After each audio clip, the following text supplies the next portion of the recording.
Bonjour Vincent Hervouette. Bonjour Dimitri, bonjour à tous. Vincent, l'armée américaine va rester l'arme au pied autour de l'Iran. C'est Donald Trump qui l'annonce cette nuit. Selon vous, la guerre est ratée et la paix s'annonce pire encore.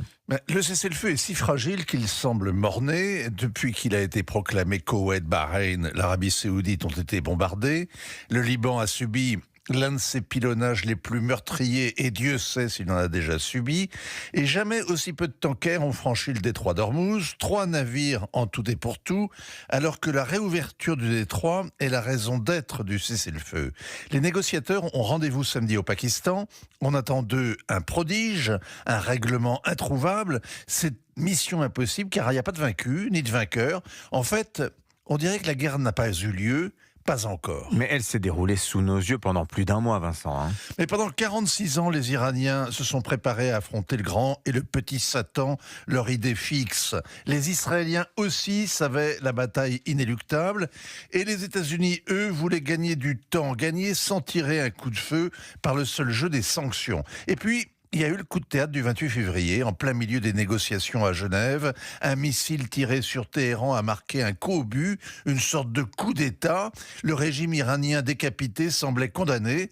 Et ensuite, il n'y a pas eu de guerre, seulement une campagne de bombardement. Donald Trump avait prévenu qu'elle durerait entre 5 et 6 semaines. Elle a duré 5 semaines et demie. Elle s'est terminée comme elle avait commencé, par un coup d'éclat, la récupération de l'équipage d'un F-15, de quoi permettre au président de s'extirper du bourbier la tête haute en disant que la mission était accomplie, alors qu'aucun de ses buts de guerre n'a été atteint, en donnant l'illusion de la force, alors que tous ont mesuré son impuissance.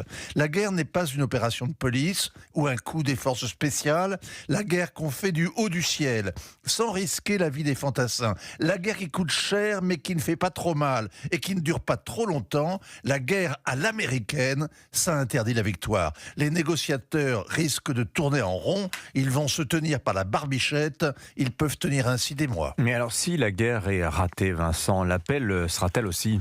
Le rapport des forces a changé. En interne, le régime iranien va renforcer son contrôle social. La chasse aux opposants considérés comme des espions et aux traîtres comme les Kurdes va s'intensifier. Ce sont les véritables vaincus de cette guerre, comme les Libanais pris en otage. À l'extérieur, les gardiens vont exercer leur droit de propriété sur le détroit d'Ormuz. Ils tiennent le péage, ils ne vont plus l'abandonner, avec 2 conséquences.